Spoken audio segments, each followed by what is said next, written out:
बाटो चाहिँ यस्तो सिधा छ जहाँ हेरे जतिसम्म देखिन्छ सब सिधा छ यस्तो।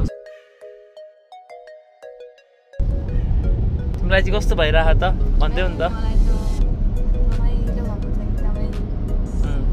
टल्के कि छेउ त राज त्यसको पनि भनिदिनु पर्यो।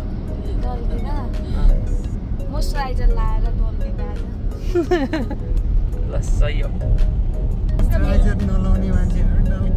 सबजना टल्केको छौँ हामी यहाँनिर। बाबा त झन् टल्के। बाबा चस्मा खोइ चस्मा लगाइदिनु भयो। कहाँ चस्मा त ओक्लेको चस्मा बाबाको टक्क लाएर होइन। अनि त्यो हाम्रो अब सनरुफ खोलिदिउँ नि त। High BYD, open my blinds. The blind is open. ल यस्तरी ओपन हुन्छ हाम्रो ब्लाइन्ड चाहिँ टक्क लाएर। माथि खोलेर होइन टक्क लाएर यस्तो देखिन्छ हाम्रो सनरुफ खोल्दा चाहिँ दामी देखिन्छ। यहाँ चाहिँ रोड वर्क भइरहेछ अगाडि ठ्याक्क 1 किलोमिटर पछाडिदेखि नै साइनहरू प्रिपेयर्ड स्टपको साइनहरू छ। अब हामीले यहाँनिर 60 भन्दा ज्यादा कुदाउन पाउँदैन। यहाँ रेड लाइट बलिरहेछ। रेड लाइट यहाँनिर ग्रिन भएपछि मात्रै जानु पर्यो। मेन हाइवेमा पनि यस्तो छ। सब प्रोटेक्सनको लागि हो। के छ बाबा कस्तो भइरहेछ अहिलेसम्मको यात्रा? एकदम राम्रो छ, रमाइलो छ। यहाँको सिस्टमहरू देख्दाखेरि एकदम अब यो सिस्टम नेपालमा लागु हुनलाई त धेरै समय लाग्ला, तर सम्भवतः हुन सक्ला यो पनि नेपालमा। त्यस्तो कम्प्लिकेटेड पनि छैन, तर ओभरटेक गर्दैछौँ यहाँनिर चाहिँ। किनभने यो गाडी स्लो छ 100 को स्पिडमा, त्यसलाई हामीले ओभरटेक गर्न पाउँछौँ अर्को लेनबाट। किनभने डटेड लाइन छ, ओभरटेक गरेर फेरि आफ्नै लेनमा गइहाल्नुपर्छ यसरी। यतिको ड्राइभर भएपछि के चाहियो र? बस अब आफ्नै लेनमा सरर जानु पर्यो। हामी ड्राइभरलाई यसरी खुवाउँदै पनि हिँड्छौँ। हामीले यहाँ पुरै प्याक ल्याएको छौँ अङ्गुरको पुरै। यहाँ एस्कीभरि खानेकुरा छ हाम्रो। हामी चाहिँ अहिले निङ्गन आइपुग्यौँ। 1.5 घन्टा ड्राइभ गरेर निङ्गन आइयो। निङ्गनमा हामी चाहिँ निङ्गन भन्ने ठाउँमा आयो होइन त अब। यहाँबाट अरू लाग्छ अझै 5 घन्टा लाग्छ। यहाँबाट 5 घन्टा होइन 4.5 घन्टा जस्तो लाग्छ। यहाँ चाहिँ हामी वासरुम जाने हो। पहिला पनि यहाँ आएर हामी एकछिन बसेका थियौँ। यहाँबाट छुट्टिने ठाउँ हामी अलिकति अगाडिबाट छुट्टिन्छौँ। छैन त्यही भित्र सिडनी जाने र गोल्ड कोस्ट जाने अर्कोतिर छुट्टिन्छ। उहाँ चाहिँ हाम्रो ड्राइभर हो आजको। 1.5 घन्टा कुदाएर सही हो। हामी यहाँ चाहिँ ट्रेनको लिक छ। पहिले ट्रेन आउँथ्यो अरे यहाँनिर सिडनीतिरबाट, तर अहिले चाहिँ बन्द छ। यहाँबाट कोबारै पुग्थ्यो अरे, अनि अहिले एकदमै आउटब्याक भएर चाहिँ मान्छेहरू धेरै नजाने भएर अहिले सर्भिस ट्रेन मात्रै आउँछ यो माइनहरूबाट सामान लानलाई। त्यस पछाडि यहाँको खाद्यान्नको फ्याक्ट्रीहरूबाट सामान लानलाई।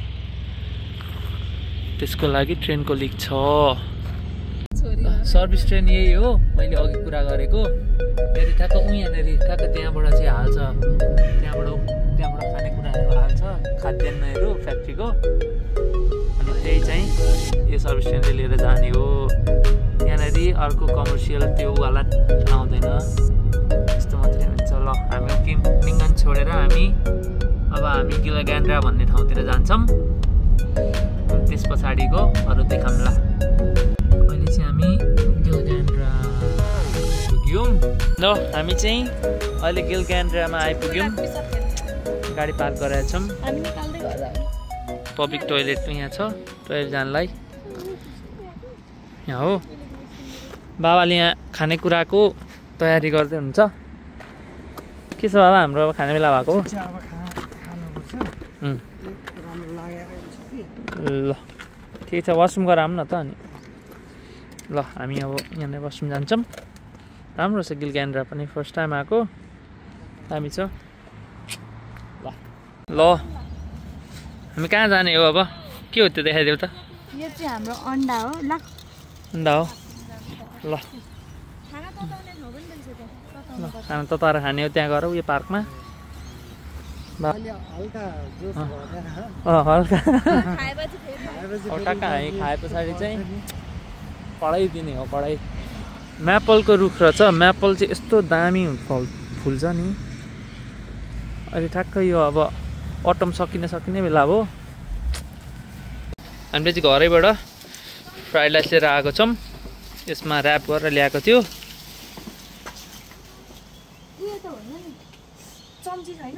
चम्ची छ अब वासरुम जानुभएको छ। के भेट्नु अरे यहाँ खेल्दै त गर ल बच्चा जस्तो उब्रिँदैछ।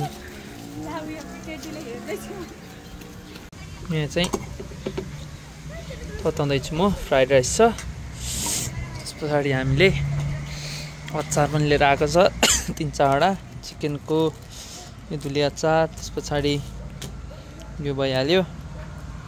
अन्डा एउटा चाहिँ फुटेछ ल त्यस्तै छ। सर के गर्नुभएको यहाँनिर पुरै खाना ताप्दैछ। हामीले पनि बनाएर ल्याएको ट्याक्कै बार्बेक्यु गर्ने ठाउँमा टक्क खाना राइस खाएर ताप्दैछौँ। राम्रोसँग खानेकुराहरू पनि छ यहाँ छ। अब खानेकुरा छोरी के छ हामी के गर्नु लाग्यो हो तात्यो होला अब त। गुड। हामी नेपाली भए पछाडि हाम्रो जुगाड बाबाको आइडिया हो त्यो चाहिँ। यहाँ अन्डा पनि तताउँदै हुनुहुन्छ। बाबाको आइडिया यो। हाम्रो प्लेट यो एक्सपेन्सिभ प्लेट हो यो एकदमै सिल्भर प्लेट। उहाँको अब बडुवा भएर ड्राइभरबाट किचन एन्डमा मल्टी ट्यालेन्ट मल्टी ट्यालेन्ट हुन्छ। ल हाम्रो चाहिँ अब गिलगान्ड्रामा खाइसक्यो। अब हाम्रो फेरि यात्रा रिज्युम हुन्छ। ड्राइभर रेडी भइसक्नुभयो। बाबाहरू पनि रेडी भइसक्नुभयो। हामी जान रेडी हो नि त ओइ यस। ल हामी अब भरे भेट्छौँ। बिचमा भिडियो बनाउँदिनँ भनेको थिएँ तर यस्तो दामी ड्राइभ आयो यहाँ। यस्तो दामी ड्राइभ आयो बनाउनु पर्ने बाध्यतै भयो क्या। यस्तो दामी बाटो छ नि यो। पहाड छेक्यो। अब दामी हुन्छ। पहाड आएपछि फेरि देखाउँछु। ल यो पहाड चाहिँ यहाँ देखिरहेछ। यहाँबाट देखिन्छ। ल दामी पहाड छ उता दामी। थ्याङ्क यू सो मच हजुरले यहाँसम्म ल्याइदिनु भएकोमा। Safely very very safely thank you. अब यहाँबाट दामी देखिएको छ यहाँनिरबाट उता हेर्दा त बास चिलाचिलीको जङ्गल देखियो है। अहिले चाहिँ हामी कारोना भन्ने ठाउँमा आएको छौँ। कहाँ हो यो 54 किलोमिटर टु प्रिमेर। कुरिन्डीबाट 31 किलोमिटर रहेछ। अब यहाँ म पानी किन्न गएको। पेट्रोल पम्प पनि सानो खालको रहेछ। पसल छ यहाँ त्यही जान पानी किनेर आएँ। म चाहिँ यो कडा बाइकहरू छ यहाँनिर। बास सरी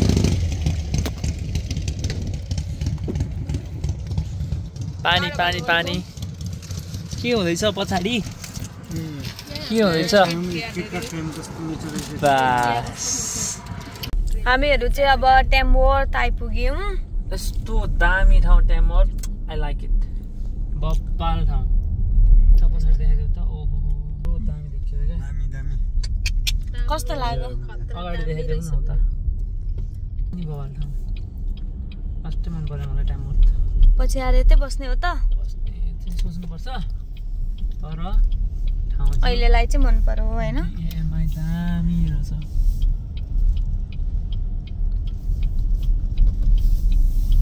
अब हामी आर्मेडाल टेम्बोर्थको बारेमा सुनेको चाहिँ थियो तर आएको थिएन। टेम्बोर्थ आइपुग्यो। हामीले भर्खर यो कुरा देख्यौँ। Park was a project of Rotary Club of Tamworth North in 1985 मा बनाएको रहेछ रोटरी क्लबले। यहाँनिर चाहिँ त्यति बेलाको ट्र्याक्टर हो जस्तो छ। त्यही त कस्तो खालको हो ट्र्याक्टर म्युजियम बनाएर राख्नुपर्ने।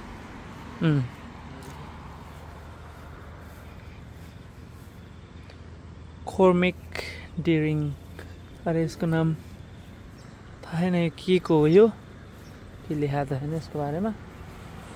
तर हेर्दा लास्टै पुरानो जस्तो छ। चक्का पनि के हो यस्तो, यो चक्का पनि हेर्नु न। ल हामी चाहिँ अहिले आर्मी रेलमा झऱ्यौँ। हामीले हाम्रो एयरबिएनबी पनि भेटिसक्यौँ। भेटेर हामी अहिले के खानलाई नेपाल रेस्टुरेन्ट जाँदैछौँ। के खान्छ त अब के खाइएला त आज?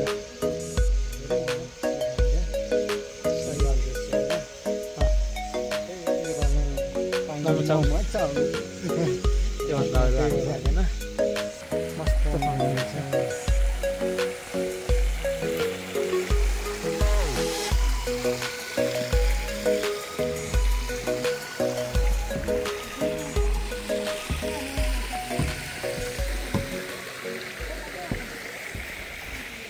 दामी दामी दामी दामी।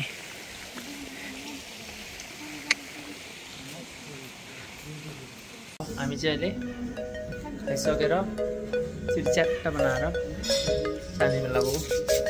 हामी फेरि पनि नआएर आर्मी रेल मिठो पाउँदो रहेछ।